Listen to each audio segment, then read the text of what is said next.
Hey, Cher. Hi, Rob. So I want to give people a little context. So this is Cheryl Breukelman. I hope I'm saying that close to correctly. You got it. And I met Cheryl through a friend of mine in Japan who sent me an email and said, "Hey, there's this guy named Simon that I should speak to." That was all the email said. And so Sai and I played email tag for probably 2 months. Wow. And then finally got on a call. And then so Simon used to be Cher's business partner in a company called Epiphany Coaches. And a little bit after that, I met Cheryl and they hired me as one of their coaches. So Epiphany is one of the companies that I work with. And with Epiphany, we have clients all over the world and coaches all over the world, and work for amazing companies. I've done fantastic work with them, or I think I've done fantastic work. You have. I mean, the work has been fantastic.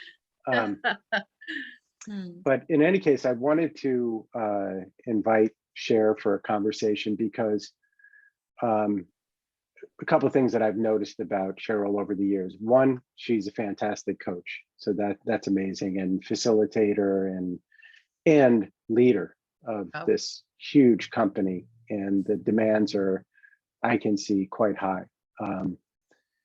And when I thought about us getting together for a chat, what I thought might be interesting to talk about is the fact that Cher pretty much interviews and approves all the coaches that work with us.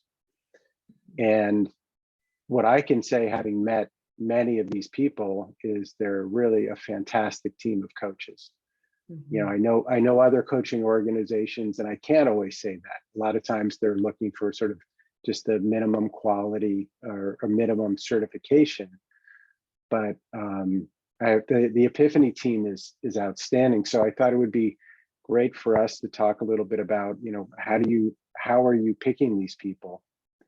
And and I'll kind of hit the question from a different perspective, which is, as somebody who also trains coaches, things that I'm looking for as coaches are sort of coming up. But so sorry, that was a long preamble, but welcome, Cher. Thank you, Rob.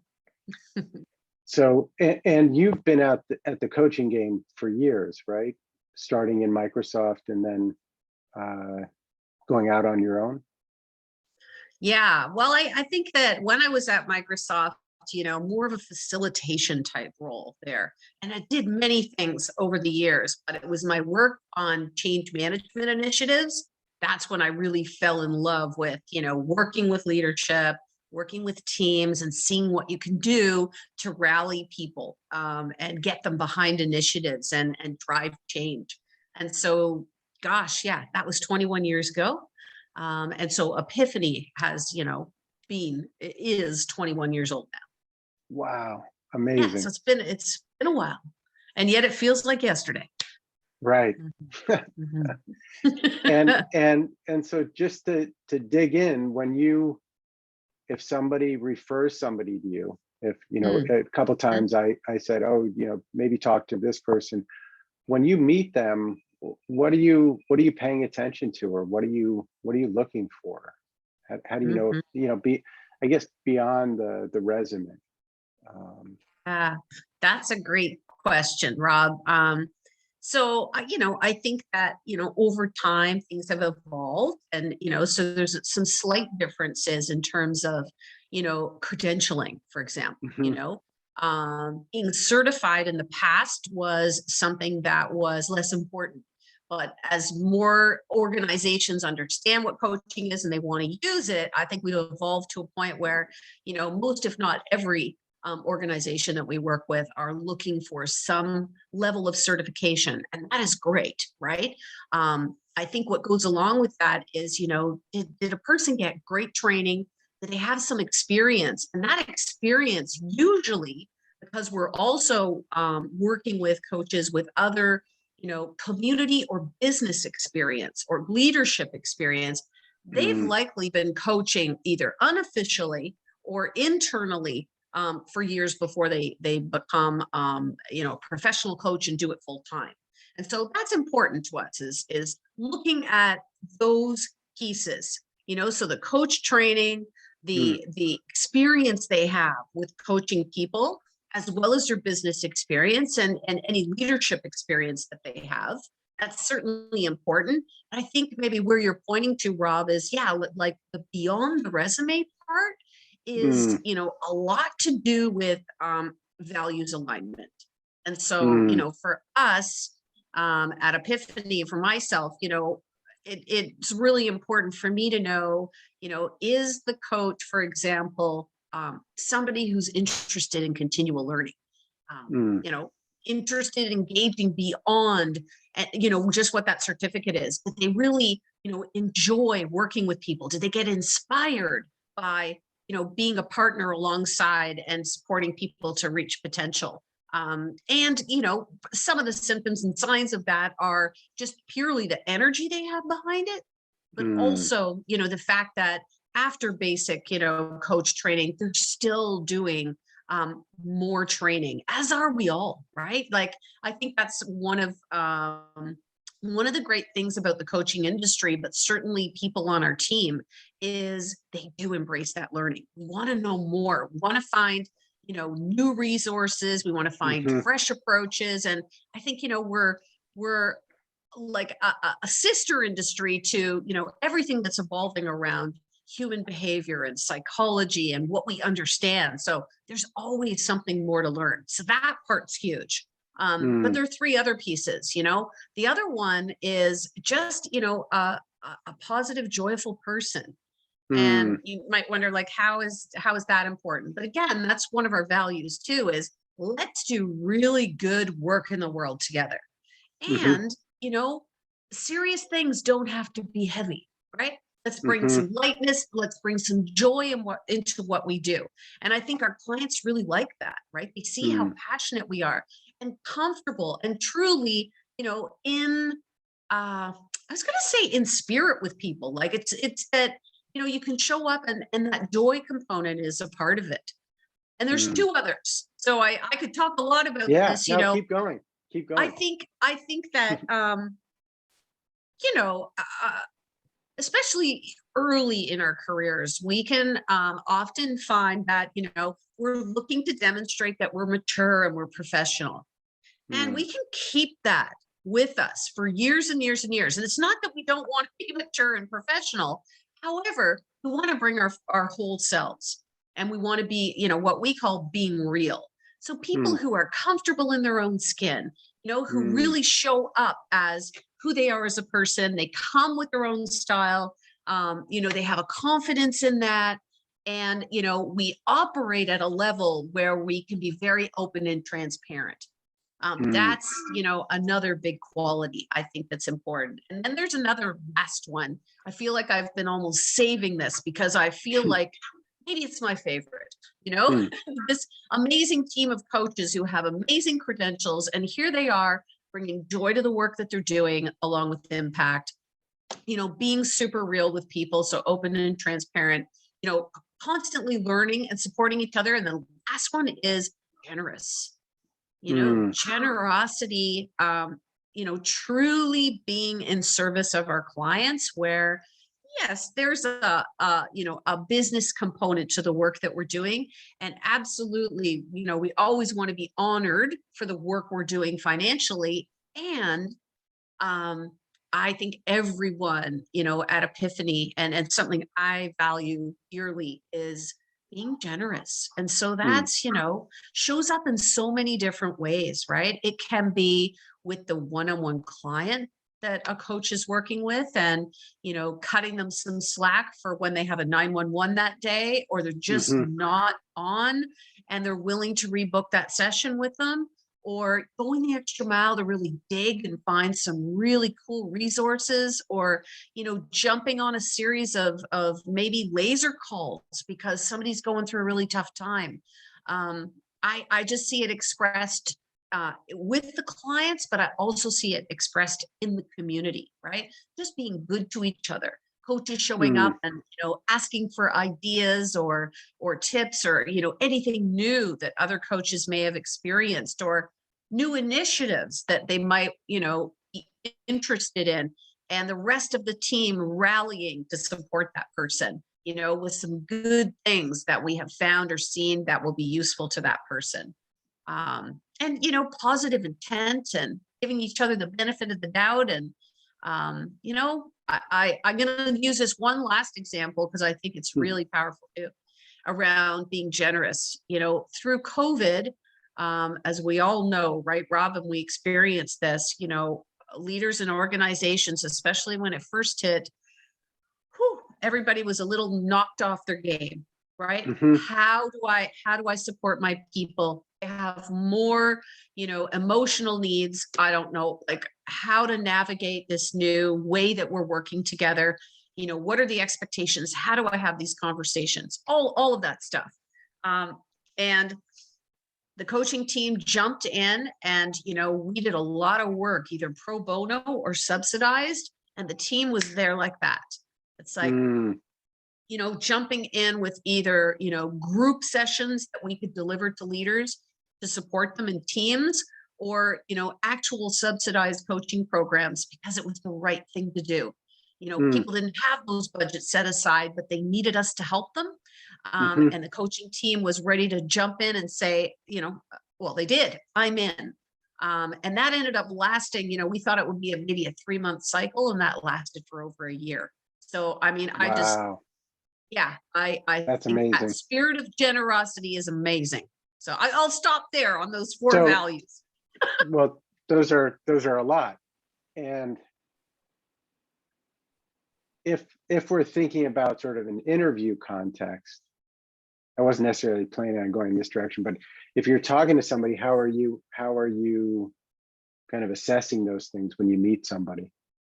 I think it's a combination of things, right? It's about hearing each other's stories. It's about the questions that, I ask them, the questions that they ask me about who we are, to understand what's important to them, to hear them play back what's resonating. Another piece that you just reminded me of, Rob, in the recruiting process is, well, there's 2 things, is also that, a coach could show up and think, okay, my role is to bring amazing quality coaching. And it is, but it even goes beyond that, right? It is about being supportive of the community. It's about, being proactive to manage the journey with the client. It's about bringing the quality coaching. It's around, adding in feedback to the rest of the team on engagement. So going through and there are standards of excellence, and being able to have conversations with coaches about those, so that you can find those places of alignment. Do you I'm remembering when I met Sai and I started, do you have people do a coaching session with somebody, with you or with someone else? Yes. Thanks for the reminder. I remember I did that. Right. And I had completely forgotten about it. And actually Sai and I traded so that we could both sort of have an experience of each other's work, which was really cool. Yeah. So that is another, demonstration of how they show up. It's the real deal, right? And so you're right. Every coach that, is part of our team, they've coached me, or in the past they would have, perhaps coached Simon, like yourself. But there's definitely that piece, and I say to people, it's not an evaluation process. That's not about what it is. You've already been credentialed and certified. However, what it does do is allow me to go to clients and say, hey, I can confidently tell you that, your expectations around, the way we will coach you, and just how we show up, they meet this bar, because we're not coming in and saying there's only 1 or 2 coaches. It's organization to organization. And so they need to have the confidence in the whole team. And that's one way to get it. Got it. And Yeah. I do want to say for the record that this is not meant to be a sales pitch for Epiphany. You know, it Right. sounds like it, Yes. but this Okay. is that, you know, for me, this is a conversation of, you know, what high quality coaching can look like, and how to spot it, what things people might look for, even if they're just interviewing a coach for themselves, or obviously a team for their organization. Yeah, it's funny, as I was reflecting on this before we started chatting, I was thinking about the things that I respond to either with students or clients when they're coming up as coaches, and or when I'm looking for a coach.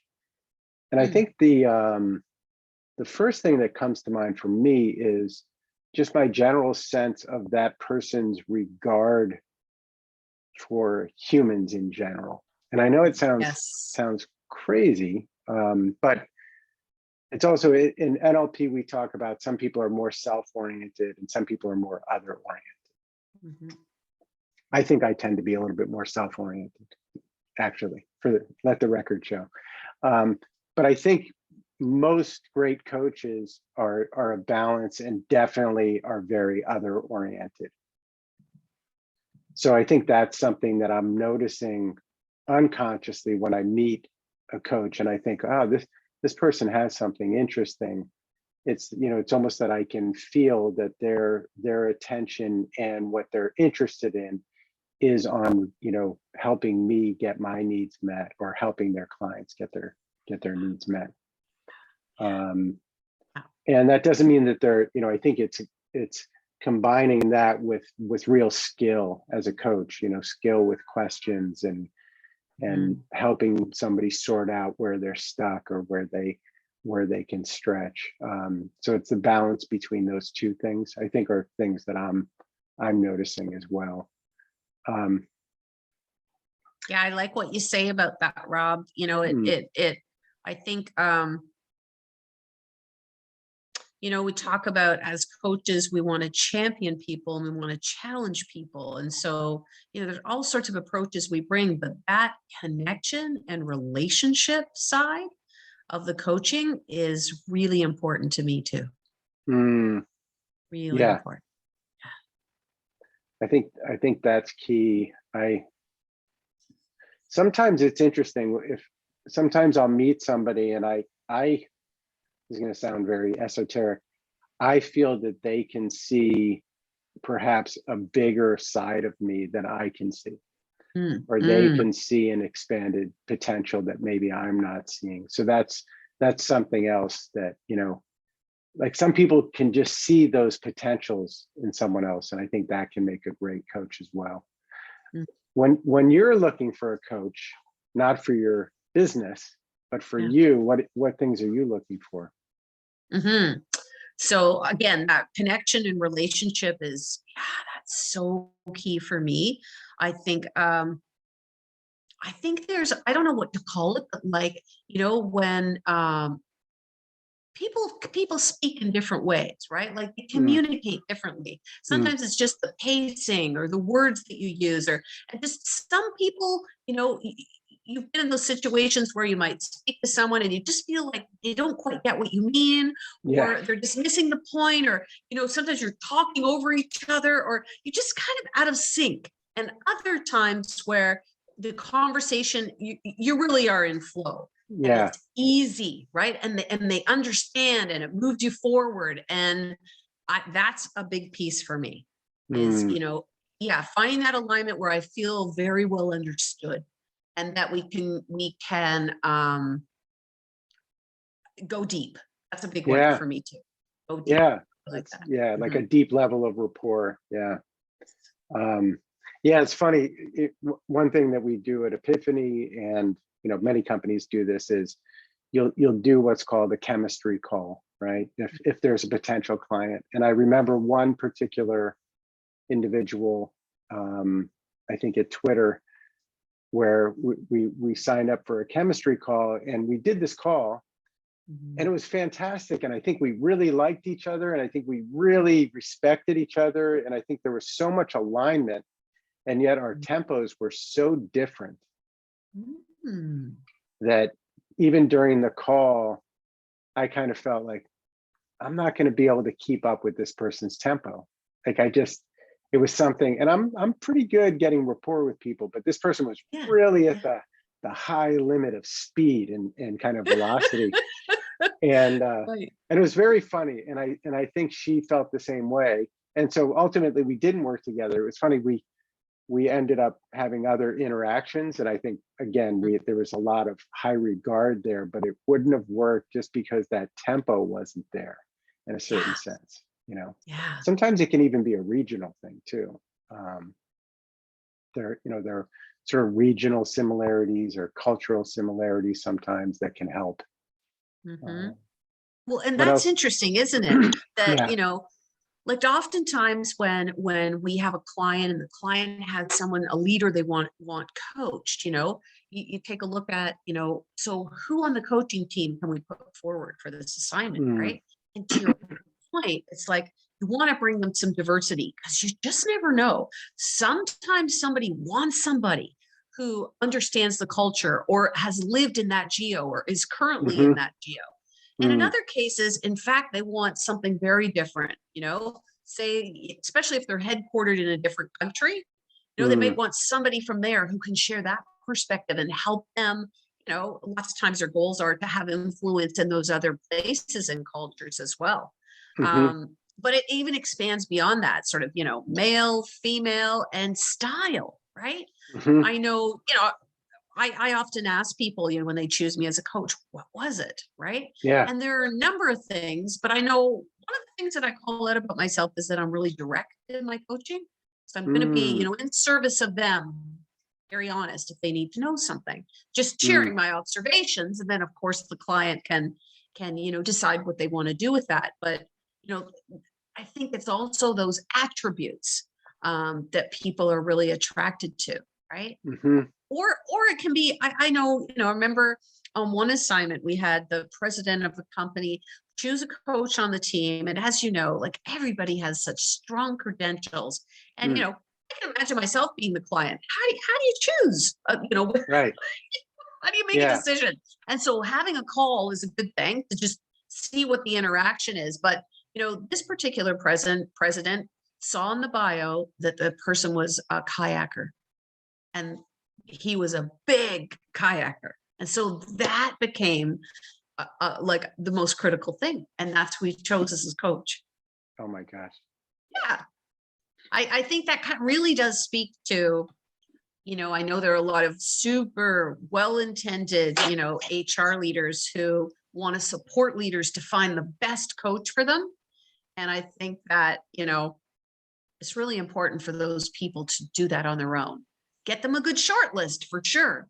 And maybe even vet that short list as an HR leader, but really let that person decide because you just don't know what's going to be the thing that resonates, right? But I think brand, style, and even what we choose to do in our lives outside of coaching, they have a bigger influence than I think we might give them credit. Yeah, it's interesting. I think, well, I think there are three results in the chemistry typically. Mm, Either somebody ends up in the middle and they're like, this is somebody I can work with, right? And then there are people where it's sort of instant chemistry and a minute into the conversation that everything else is, just signing on the dotted line. And then there's some people that you just know that it's just not going to be a fit somehow. mhm.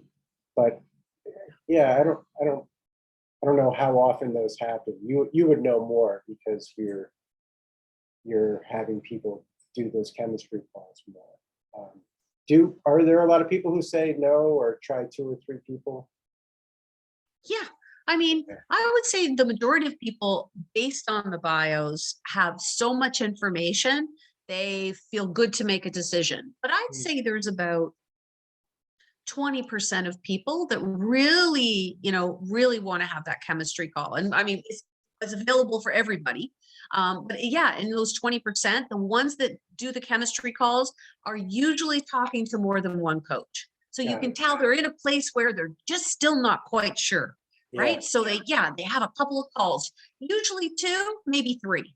Mm. 2 to 3 separate coaches.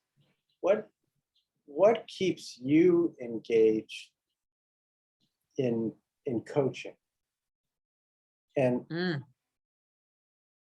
I know you're engaged in your business. I mean, it's this huge thing, and it serves so many people.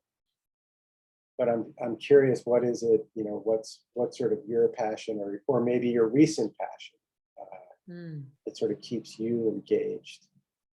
Yeah. Thanks for asking, Rob. You know, when I talked about being at Microsoft, you know, early in my career and realizing that I enjoyed working with people, you know, I can expand on that a bit, because that's really the reason that I'm coaching today, and you know, leading a coaching organization. And that is, I had experiences there. You know, these were early days, you know, a little bit of the Wild West, you could say, but what I saw was people, you know, who truly were given the support, the encouragement, the resources, and like just saw them do amazing things. Like, you know, have a lot of courage, take risks, be innovative, just be so excited, and really like just deliver incredible things under great leadership. And I also saw moments where the opposite was true.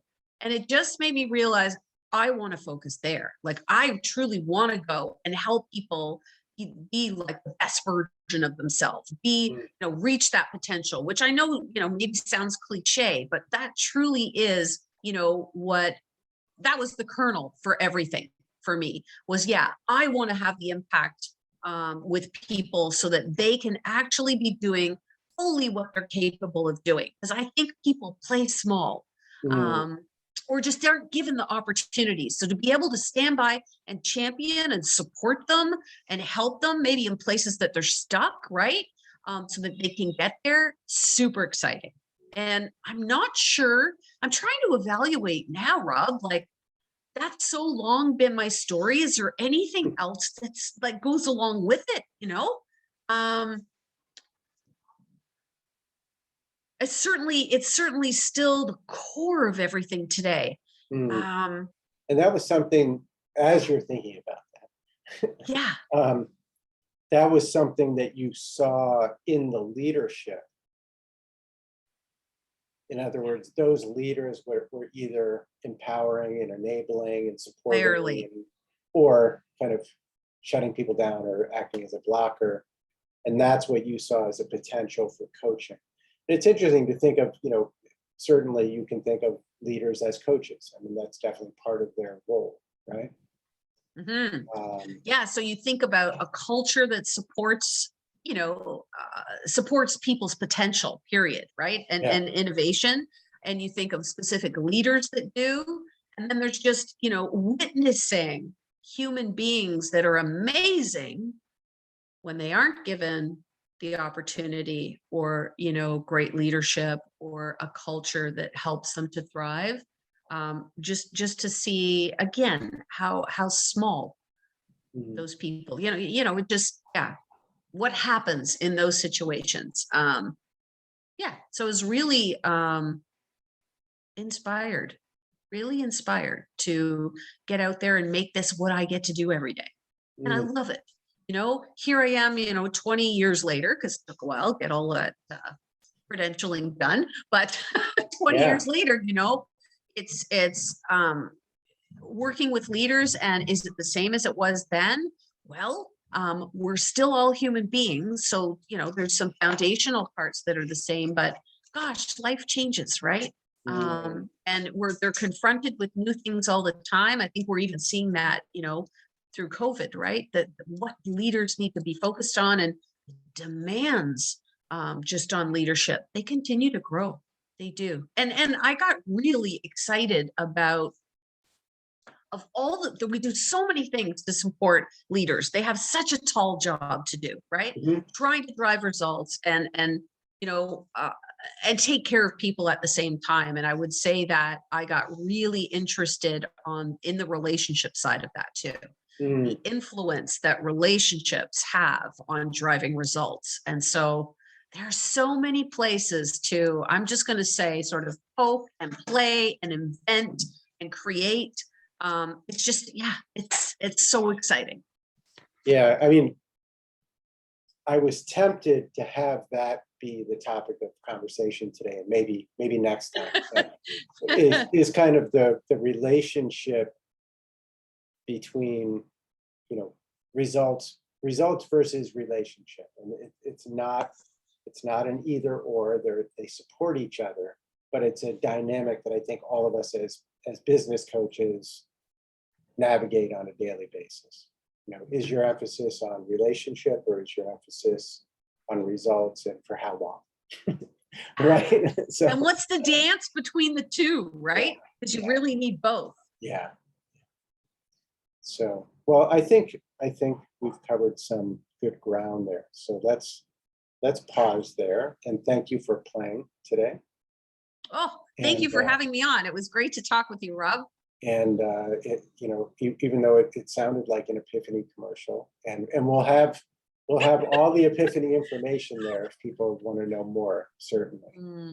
Thank you, Rob. And yeah, it's so funny. I mean, my experience is through the Epiphany lens, right? So yeah, that's what I'm speaking to. But yeah, it wasn't meant to be a sales campaign.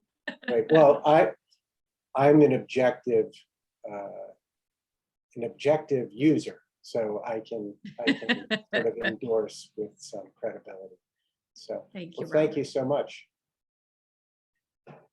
Thank you, Rob.